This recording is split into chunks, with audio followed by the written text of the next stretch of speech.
আজকে আপনাদেরকে নিয়ে যাব সাইবেরিয়াতে। সাইবেরিয়ার প্রত্যন্ত একটা বন্য জগৎ বলা যেতে পারে। শুধু গাছ আর গাছ, তার মধ্যে বন্য পশুদের, হিংস্র পশুদের বসবাস। তার মধ্যে আপনার নজরে আসবে একটা ছোট্ট বাড়ি, যার চারদিকে বরফ ছড়িয়ে ছিটিয়ে রয়েছে। বাড়িটা কাঠের। এই বাড়ির ভেতরেই বসবাস করেন এক ব্যক্তি, স্যামুয়েল।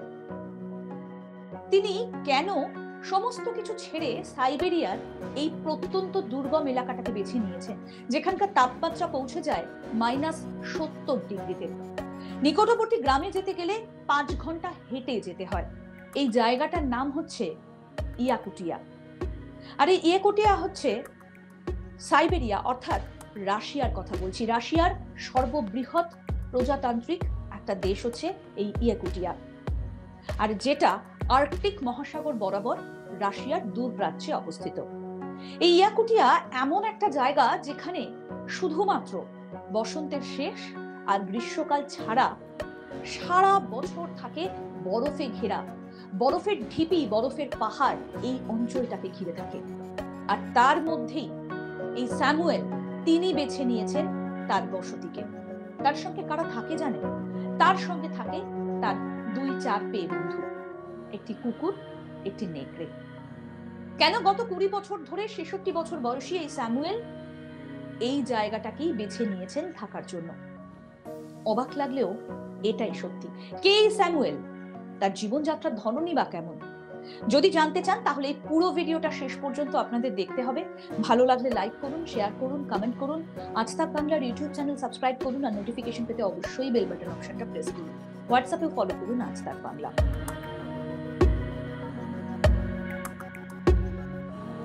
এই স্যামুয়েলের কথা তো বলবোই।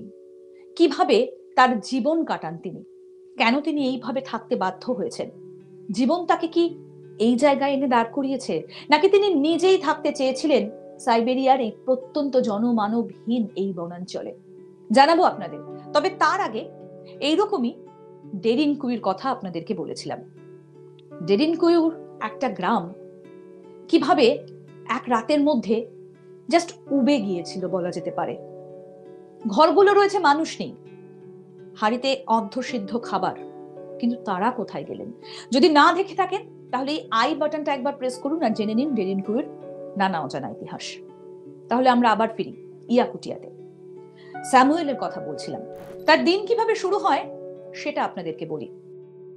স্যামুয়েলের দিন শুরু হয় অনেক ভোরে, কারণ আমরা সবাই জানি যে শীত অধ্যুষিত যে জায়গাগুলো, যেখানে বরফ পড়ে, প্রচন্ড ঠান্ডা, সেখানে খুব সকাল সকাল ঘুম ভাঙে। খুব সকালে উঠে পড়েন স্যামুয়েল। তার নিজের বানানো রেডিওতে তিনি খবর শোনেন। এভাবেই তিনি দীর্ঘ 20 বছর কাটিয়ে ফেলেছেন। -70° নেমে যায় তাপমাত্রার পারদ। 66 বছর বয়সী বৃদ্ধ কি তাকে বলা যায়, কিন্তু বয়সটা যে 66। খুব সকালে তার ঘুম ভাঙে, তিনি রেডিওতে খবর শোনেন। তারপর আস্তে আস্তে তার দিন শুরু হয়। তিনি যে বাড়িটায় থাকেন সেই বাড়িটা একেবারে কাঠের তৈরি। এই যে বনাঞ্চল, সেখান থেকে তিনি কাঠ কেটে আনেন। গাছগুলোকে কেটে সমান করে সেগুলোকে দড়ি দিয়ে বেঁধে নিজের তৈরি করা একটা গাড়ি, তাতে করে টানতে টানতে তিনি নিয়ে আসেন। তারপর একটার উপর একটা কাঠ, একটার উপর একটা কাঠ তিনি রাখেন, দড়ি দিয়ে সেগুলোকে বানান, আর সেইভাবেই গেথে গেথে তার যে ছোট্ট ঘর, তার দেওয়াল তৈরি করেছেন। মাথার উপর ছাদও দিয়েছেন। যেভাবে এই ইয়াকুটিয়ার ঘরগুলো বা ইয়াকুটিয়ার বাসিন্দারা যেভাবে বাড়ি বানান, সেভাবেই তিনি বাড়ি তৈরি করেছেন। ছোট ছোট জানলা রয়েছে, কিন্তু সেই জানলাতে তিনি প্লাস্টিক ব্যবহার করেছেন যাতে বাইরে থেকে ঠান্ডা না প্রবেশ করতে পারে। কিন্তু প্লাস্টিকে কি আর ঠান্ডা আটকানো যায়? তিনি সেই কারণে খুব সকাল সকাল তারপর বেরিয়ে পড়েন কাঠ কুড়িয়ে আনতে। সেই কাঠ এনে সেগুলোকে তিনি জ্বালিয়ে ঘরটাকে গরম করেন। তারপর আস্তে আস্তে যখন ঘরটা গরম হয়ে যায়, দিন শুরু হয় তার। আগের দিনের এনে রাখা সেই কাঠ জ্বালিয়ে ঘর গরম করে তারপর তিনি মুখ হাত ধুয়ে কাজ করতে শুরু করেন। কাজ বলতে একটাই, তিনি তার খাদ্যের জন্য নানা রকম কাজ করে থাকেন, নানা রকম পন্থা অবলম্বন করে থাকেন।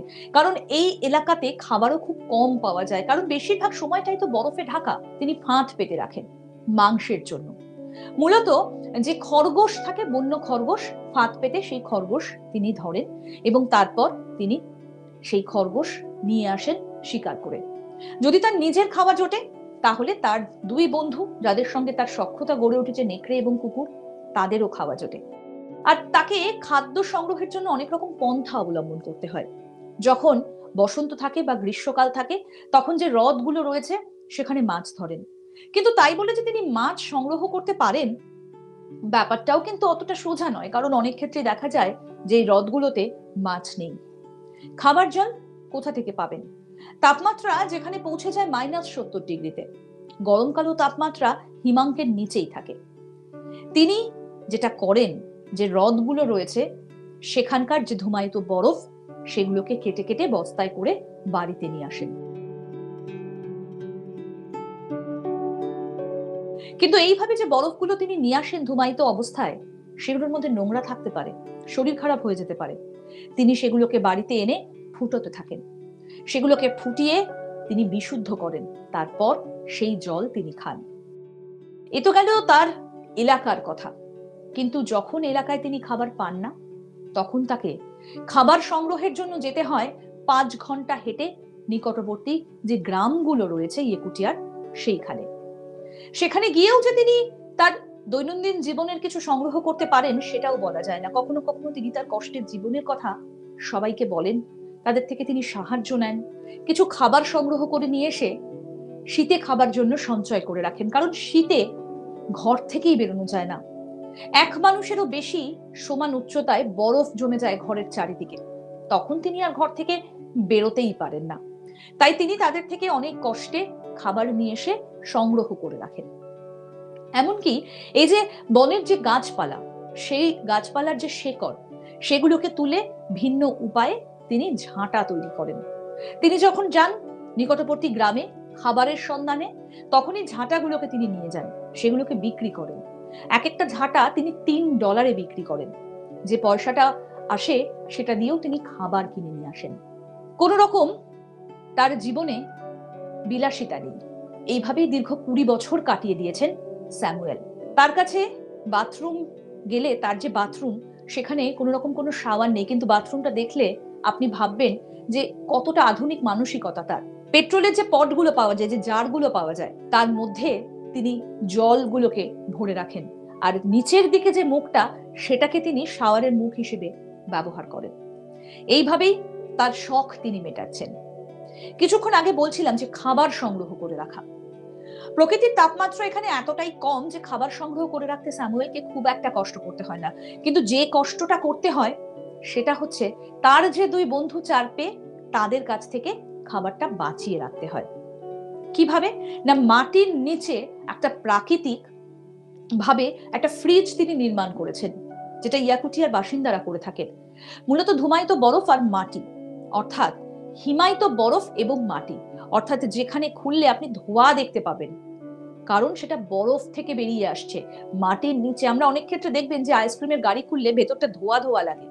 তাই বললাম ধুমায়িত হিমায়িত বরফ, অর্থাৎ জমে যাওয়া বরফ যেখান থেকে প্রচন্ড ঠান্ডা, তার মধ্যে মাটির নিচে তিনি খাবারগুলোকে সংগ্রহ করে রাখেন। আর যখন তিনি খাবার আনতে পারেন না, অর্থাৎ এই প্রবল শীতে, তখন তিনি নিচে নেমে সেখান থেকে সেই খাবারগুলো তুলে আনেন। হিমায়িত বরফ দিয়ে হয়ে যায় তার জলের সমস্যা মেটে, আর এই প্রাকৃতিক ফ্রিজে তিনি তার খাবারের সমস্যা মিটিয়ে নেন। আর রাতে তার গ্রাম থেকে কিনে আনা ময়দা, জল, এইগুলো দিয়ে তিনি রুটি বানিয়ে নেন। তার কাছে থাকা খাবারের পরিমাণ অনুযায়ী কখনো দিনে একবার খান, কখনো বা সারাদিনে দুবারও তার খাবার জোটে। এইভাবেই অত্যন্ত কষ্টের মধ্যে দিন কাটছে গত 20 বছর ধরে স্যামুয়েলের। কিন্তু কেন জানেন? কারণ খুব ছোট বয়সেই তার পরিবারের সবাই চলে গেছেন তাকে ছেড়ে। তিনি একা একা থাকার মানসিকতাই তাকে আজকে এইখানে নিয়ে এসেছে। 20 বছর ধরে তিনি রয়েছেন সাইবেরিয়ার এই প্রত্যন্ত বনাঞ্চলে।